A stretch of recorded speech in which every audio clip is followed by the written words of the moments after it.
Please sit down. Don't give me a standing ovation until you heard what I said. You might hate it, and you can't take a standing ovation back. I'll take that with me. I want to say, first of all, thanks to this incredible crew, and thanks to this multi-county event. It's great to be here. It is great to be with you. And the last time that I was here, a number of people I've met this evening have told me that you look so much more relaxed than you did the last time you were here. Well, the last time I was here was in October of last year, and we were in what felt like the fight for our lives against Tim Ryan and the Democrats. Let me just say it's much easier to be a U.S. Senator than a Senate candidate, so that's why I look more relaxed, because it's a hell of a lot more fun, I got to say. So before I talk about what we've been doing in D.C. and what we haven't been doing in D.C., and I'll tell you that it's not the worst thing to have the Senate not doing a whole lot in Washington, D.C. when Chuck Schumer and the Democrats are in control, but I'll talk a little bit about that. But let me just say, let me address the elephant in the room here in our Senate race and our Senate primary here in Ohio in 2024. And I have endorsed a candidate, my dear friend Bernie Moreno, who is up here today. I'd encourage all of you to come and say hi to Bernie. But I want to be clear here that I think we have a number of very good candidates in this race. I saw Frank LaRose earlier, one of the hardest working guys in politics. I'm sure Frank is back there. We've got, I believe Matt Dolan was supposed to be here, though I don't know that he's here. And I also heard Warren Davidson might be in town. But I just want to say that whatever happens in our primary, we have got to unite and beat Sherrod Brown in November. And I know the people right here in this room are going to work harder for that than anybody. Now, when I was first sworn in, actually the night before I was sworn in, I will never forget this because you may remember the Cincinnati Bengals played the Buffalo Bills, and I'm a Bengals guy. You guys are probably Browns guys up here, Browns people up here. I'm sorry. But we got some Bengals people here. See, I've got friends here. Hooday, that's right. But we were watching this Bills game, and remember that terrible situation where the guy took a weird hit? Damar Hamilton is his name from the Bills, had that totally crazy heart attack. It looks like he's okay now. That was the night before I was sworn in as a U.S. Senator. I was watching it from Washington, D.C., and Rob Portman came over, and we talked a little bit about the work that we would do in the Senate. And he said something I'll never forget. He said, JD, he told me a couple of other things I won't repeat publicly, but he said one thing is that for the first 2 years that you're in the U.S. Senate, Sherrod is going to be the best friend you've ever had because he's running for re-election in 2024. And, of course, what Rob didn't say is that then the next 4 years would be the problem. And this goes to the heart of the matter because Sherrod Brown is not who he pretends to be to the people of Ohio. He is a far-left politician representing the greatest state in the union. I think we can do better than Sherrod Brown, don't you?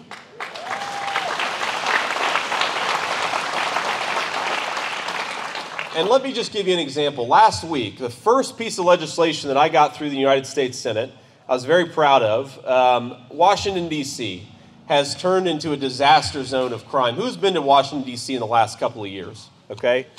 It is, by all rights, it should be a beautiful city that every single one of us are proud of. It's got beautiful monuments, beautiful buildings, beautiful treasures that are a testament to our heritage. And yet, if you take your children to Washington, D.C., there are certain neighborhoods where you wouldn't feel safe to walk down the street in. That is unacceptable. Washington, D.C. does not belong to the 800,000 far-left people who live there and, frankly, get rich off the government bureaucracy. Washington, D.C. belongs to the whole country, and it ought to be safe, and it ought to be a place where you're proud to take your family, not ashamed of. So I introduced a piece of legislation. It had already passed the House that basically would undo a bunch of radical anti-cop measures that had been passed in Washington, D.C. And I got to be honest with you, when I introduced it, I did not think that it would pass the United States Senate. Republicans are 49, Democrats are 51. That's not good math if you're trying to pass a piece of legislation. But amazingly, almost 10 Democrats were so disgusted by the crime and the filth in Washington, D.C. that they joined our bill to undo the anti-cop legislation in Washington. That's what we do because Congress actually has authority over the local lawmaking in Washington. So that passed with 49 Republicans and almost 10 Democrats. You know who didn't vote for that legislation? Sherrod Brown. Sherrod Brown could not join his moderate Democratic colleagues and pass a common sense piece of legislation to make Washington, D.C. safer, and that says everything you need to know about his priorities. He is not who he's going to pretend to be. He's going to pretend that he agreed with Donald Trump on trade policy, but he didn't help Donald Trump actually enact trade policy when Trump was president. He's going to pretend that he supports the men and women of law enforcement, but he just took a vote last week that was a slap in the face to law enforcement of Washington, D.C. He's going to pretend, and it is the job of the people in this room and the job of me to remind the people of Ohio that we can do so much better than Sherrod Brown, and more important than that, we can do so much better than Chuck Schumer as a majority leader. Now, I will tell you, because this maybe is a good segue to my next point about the debt ceiling negotiation. I thought it maybe, what can I say? You guys are all my friends. Hopefully you all voted for me. And if you didn't, there's the door. But what could I do is I could tell you a little bit about what's going on in D.C. and how we're trying to make the lives of the people of this state better. But I went to a dinner a couple of weeks ago, and it was the Senate Spouses Dinner. It's a pretty fun little thing. It's a bipartisan thing where basically everybody comes together and celebrates the spouses, the husband and wives of the U.S. senators. And everybody does it all across the political spectrum. Now, Chuck Schumer's wife was not able to join us because she had had a surgery. She was fine, but she had had a minor surgery the day before, so she couldn't join us. And my wife, we live in Cincinnati, and she is the proud mom of a 5-year-old, a 3-year-old, and a 1-year-old, so she did not come to the Senate Spouses Dinner all the way in Washington, D.C. So because both of us went stag, I had the honor of sitting next to Chuck Schumer at dinner. That was my reward. And I texted my wife, I said, you owe me for this one. So I sat next to Chuck Schumer, and they had just that night come back from a long meeting with Kevin McCarthy, Mitch McConnell, and the guy, I can never remember his name, he's the House Minority Leader. Somebody remind me what this guy's name is. Hakeem Jeffries. Hakeem Jeffries is his name. He's a forgettable guy, clearly. I spent all my time in Washington, can't remember his name. But anyway, they had just come back from a meeting on the debt ceiling negotiation. And here, look, all the craziness that you hear from the media and from the far left about throwing veterans off their benefits. I'm a 4-year Marine Corps veteran. I'm prouder of that than almost anything in my life. I would not support legislation. Thank you. I would not support legislation that harms our veterans. What Kevin McCarthy and House Republicans have done, I know Bob Latta, the great Jim Jordan, all these guys from the conservatives like Latta and Jim Jordan to the moderates who represent Biden districts, they have come together and done a very simple thing. One, they've passed a proposal that pays the country's debts, and two, does a little belt tightening so that we're not borrowing trillions and trillions of dollars from the next generation. It's a good thing. Now, you might nitpick any particular part of it. You may not like a particular piece of it, and that's fine. But Joe Biden cannot stand before the country and say, I'm going to drive the economy off a cliff unless House Republicans do exactly what I want them to do. And I got to be honest with you, I kind of expected House Republicans to bend the knee, but they didn't. And that was the report that I got from Chuck. That was the most interesting part of dinner, is he was legitimately surprised that Kevin McCarthy was sitting in that meeting and was not giving the Democrats everything that they want. Isn't it amazing? These guys are so used to Republicans tuck tail and running from a fight that they don't even know what to do when Republicans are standing up for their own voters and for the future of this country. And we should be proud, especially of the House Republicans, for taking a stand and doing something, and we got to support them every single step of the way.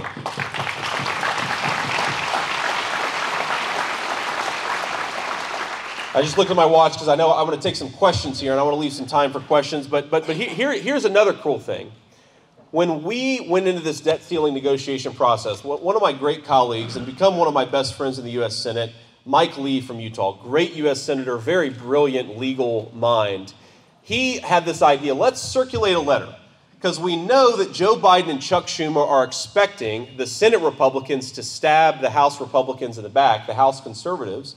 So why don't we circulate a letter to get every Senate Republican saying we are united in agreement that Kevin McCarthy is negotiating on behalf of all Republicans in Washington, D.C. He is standing firm, and we're not going to stab the House conservatives in the back. It was a crazy idea. I thought we'd get 20 people to sign that letter. We got 43 Senate Republicans of 49 to sign that letter. And what that does is it empowers the conservatives to negotiate well.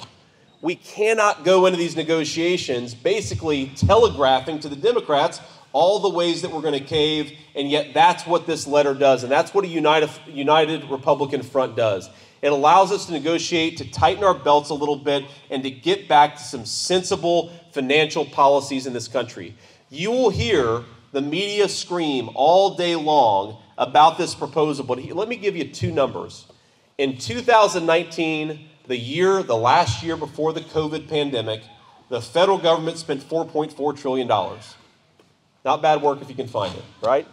$4.4 trillion in 2019. Last year, we took in $4.5 trillion. All we have to do is get back to the pre-COVID, pre-emergency spending levels, and we can do the belt tightening necessary to get this country back on track. And that is a simple thing to do. Let's stop borrowing money from China to pay an able-bodied male to sit at home and do nothing. Let's get back to sensible financial policies in this country. Now, I want to leave you with one final thought here. That's obviously the thing that we're most focused on, and there's a lot else we can talk about. We can talk about the terrible train crash in East Palestine and Ohio and the way that we're fighting for the people of East Palestine to get what is owed to them, the money to rebuild their communities and some common sense rail safety so this stops happening all across the state of Ohio and the country. We can talk about all the fights that we're having. Like I said, I'm going to take a few questions, and you can ask me about anything. But let me just leave you with one final thought, because I'm so happy to be here, and I'm optimistic. Whenever I come to a group like this, in a beautiful day in late May here in Northwest Ohio, I'm always reminded that we have such an incredible population of people, such an incredible group of patriots who are trying to fight for this country. But the one slightly negative thing that I will say is that when I talk to people sometimes, they feel a little down. They think, well, Joe Biden's in charge and Chuck Schumer's the majority leader, and our elections, they're doing mass mail-in balloting. How can we be confident that the efforts that we undertake today are going to lead to the salvation of our country? And I say my response to that is because it has to lead to the salvation of our country. And if we give up hope, if we despair over the future of America, then the other side has already won. Now, I watched this video recently. It affected me a great deal. You might have seen it circulating on Facebook, but it was an interview with a World War II veteran who had stormed the beaches in Normandy. And of course, we're losing more and more World War II veterans every single day. It's one of the great treasures that we still have, their wisdom and their memories to rely on. We should rely on it as much as possible while we have those guys. But he talked about the country that he had fought for and the country that his buddies had died for in order to save, and he started crying because he talked about all the things that had gone wrong. And you think about this. Think about, did the men who stormed the beach at Normandy, did they storm the beaches so that we could give 14-year-olds cross-sex hormones? No. Did they storm the beaches so that our country could pass trillions of dollars of debt on to the next generation? No. Did they storm the beaches at Normandy so you could have a president of the United States who, if he knows where he is on any given day, acts more ashamed of his own country than he does proud of his own country? Absolutely not. But I will tell you that the most important thing I've learned about politics is something an old friend once told me when I was complaining about the state of our country, and he kind of stopped me dead in my tracks, and he said, JD, despair is a sin. And I believe that. And I believe every single one of us here needs to absorb that fact, that despair is a sin. We are not called as patriots to despair about the future of this country, to get depressed about the future of this country. We are called to get in the fight and save that country, save this country that belongs to every World War II veteran and every son and grandson and great-grandson and granddaughter that comes from them. God bless you all. Let's not despair. Let's fight for this country every single day.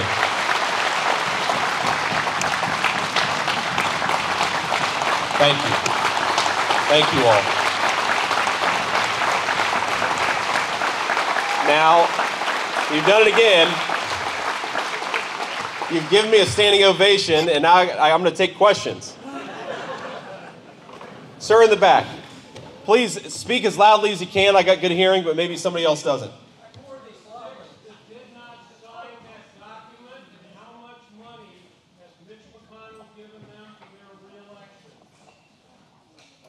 Who are the six that didn't sign the letter? Mike Lee's letter. Who are the six? Oh, sorry. The six who didn't sign the letter, I don't remember every single name. I will tell you, one of them, sir, one of them at least is a good friend of mine, Josh Hawley from Missouri. The reason he didn't sign it, I don't know. I haven't talked to him about it. The other five, you know, maybe they had bad reasons, maybe they had good reasons, but we needed 41 to sign it. We got 43, and that's all I really care about. Look, I'm not going to sit here and lie to you. There are a lot of establishment Republicans who are bought and sold by the wrong people, but we got 43, and that is a lot more than we would have gotten 10 years ago. So we should be optimistic about it. Sir.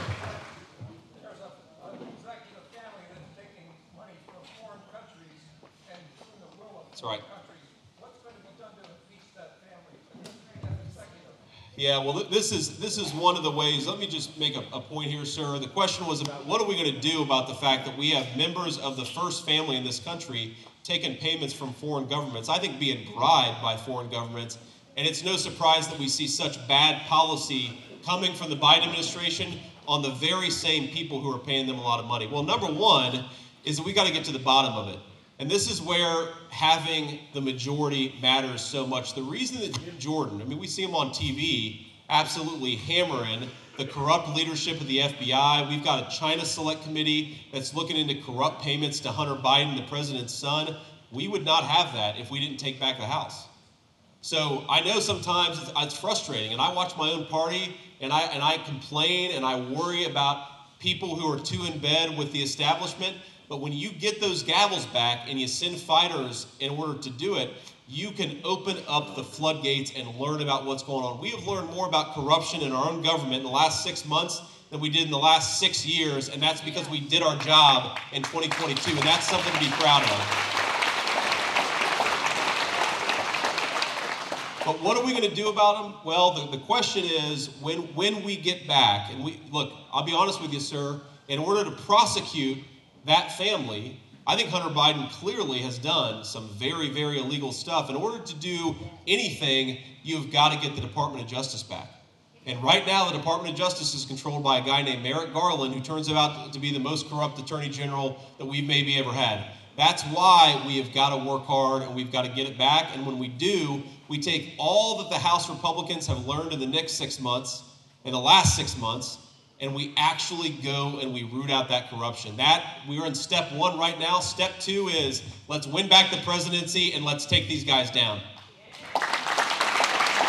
Young man.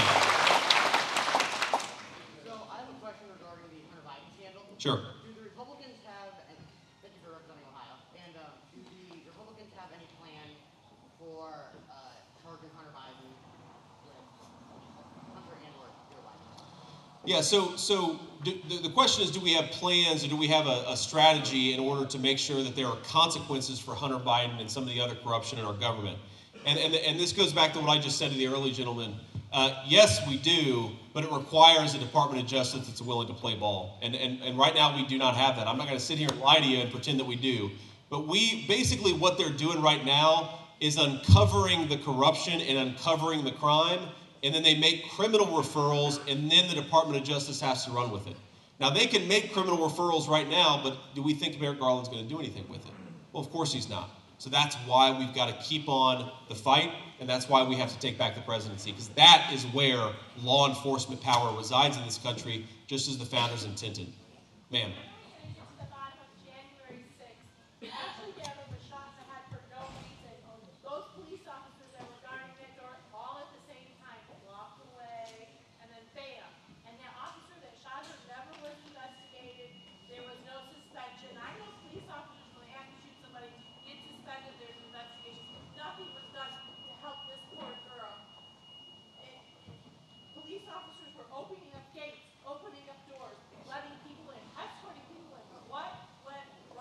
Yeah.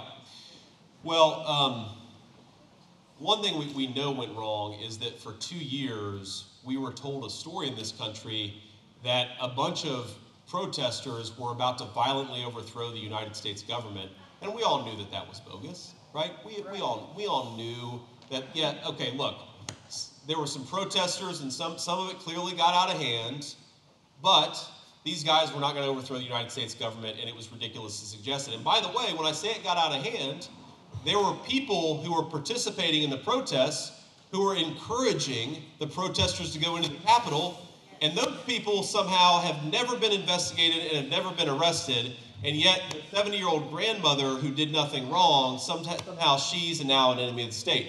So there's a lot of problems there. Here's another problem with January 6th that we know about. Now, I got in trouble, or at least, I didn't care about it, but I got in trouble because, for 2 years, we weren't shown the video footage of what happened that day, okay? For 2 years, we were not shown the video footage. Well, thanks again to people like Jim Jordan, we now have the video footage that's out there. And there was a segment ran, I believe it was on the Tucker Carlson show, of this guy who was sentenced to 4 years in prison for literally walking around the Capitol. And we were taught, it was the crazy guy with like the bullhorns. You know what I'm talking about? He looked like it'd be a fun guy to have a beer with, right? The Q shaman is what they called this guy, right? Now, I was asked after I saw the video, well, wasn't it inappropriate to show the video? And I said, look, this guy may have broken the law, I don't know, but he sure as heck should not be spending 4 years in prison. Nothing they've shown on video would make me think this guy should be going to prison for 4 years. They let him out of prison like the week after those videos came out. So one of the things that's going on, man, is we've got to get as much of the truth out there as possible, which is why I think what House Republicans are doing is so important, because they're sending the video out there, they're letting people watch it and make a determination for themselves. If we're so scared of the truth, we got problems in this country. Let's just get the truth out there, and then we figure out what to do with it. Well, that is the question in my view. Look, one issue we didn't talk about, of course, I didn't talk about is the border. Guy named Jay Johnson was the Department of Homeland Security. He was the border enforcement guy under President Obama. He said that 1,000 illegal border crossings a day is a crisis. That was under Barack Obama. 2 weeks ago, we had over 10,000 illegal border crossings in a day. So we got 10 times a crisis, even by the standards of the Obama administration. Let me make 2 points about this. Number one is we cannot stop hammering this as Republicans. Look, we care about the border in this room.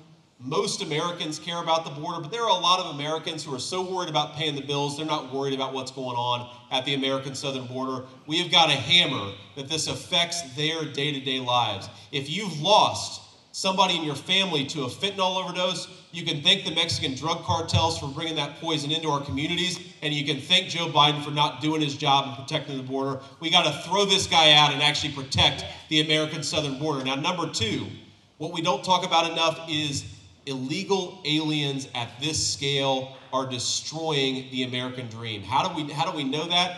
Go to a hospital in the state of Ohio right now. Go visit an emergency room. How long are the wait times?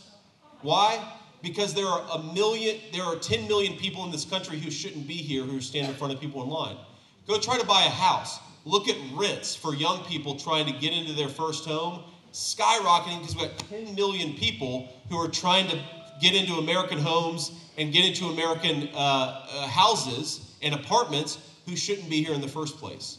If we don't get this illegal immigration under control, it's going to kill another 100,000 people, and it's going to destroy the American dream of home ownership. We need to make it real for people because the Biden administration and the media is hiding it every single day. Last question. And this is going to be my last question. Sir. I got a two-part question. Please. Do we have a constitutional sheriff in the state of Ohio? You know that or not? That's a good question, sir. I don't know the answer to that question. Okay. The reason I don't think so. Because people in the county have gotten letters from our health department, okay, claiming that they're polluting the whatever with a couple of drops of gray water that may be coming off of somebody's septic system. But we had a guy who set a fire intentionally in East Palestine, Ohio, and polluted that whole area, and nothing's been done about that. If we had a constitutional sheriff, he would be under arrest. Well,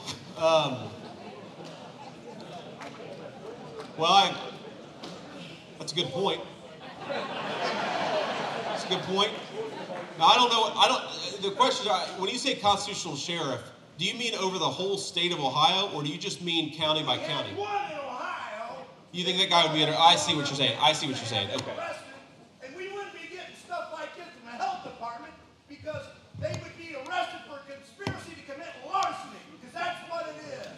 Well, sir, I appreciate the question. I don't know what the jurisdiction of each sheriff is. I will tell you, we've tried to look into whether a local sheriff in the state of Ohio could prosecute, or a local prosecutor could prosecute some of the people in the Biden administration who aren't doing their job and aren't enforcing our laws. And it turns out that it's very hard because Federal jurisdiction is different from state jurisdiction, so I'm not a lawyer. At least I was for a little bit, but I'm not anymore. And I don't know what the rules are there, but I will say that what's going on here in this country is a two-tier justice system, okay? And I don't know enough about that specific issue, sir, so I won't pretend to pretend that I know the details. But you have a situation, you have a justice situation in this country, which, look, Donald Trump has been investigated, has had his home raided, has had every manner of prosecution thrown at the wall against him, and yet the President of the United States is the member of a crime family that's accepted bribes from foreign countries. That's a two-tier justice system. And the most important thing, Donald Trump, I've endorsed him for president. We got a lot of good people running for president. I endorsed Donald Trump for president. I was one of the first people to do so. Because he said something.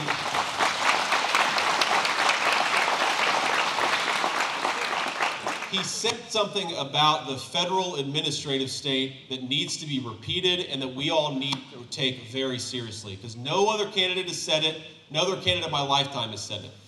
He said that when he becomes president, he's going to fire half the people in the federal bureaucracy and replace at least some of them with people who are accountable to the President of the United States. Now, why does this matter so much? Because we have 2 million people in the federal government who, even when you have a Republican president in power, they are actively fighting that president. The Russia collusion stuff was most damaging because for 2-3 years, we had the President of the United States obsessed with fighting back against false charges from his own government instead of governing the country. We got to fire these people, we got to get them out there, and we have to replace them with people who are accountable to the democratically elected President of the United States, and that's why 2024, I'll say it again, sir, is so important. Let's make the American government responsive to the American people, and let's elect Donald Trump, because I think he's going to be the guy to do it. And on that note,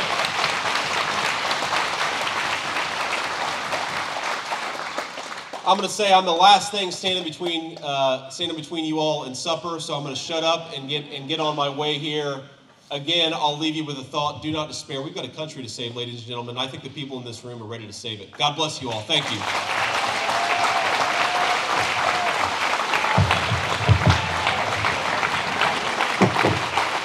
Thank you. Thank you.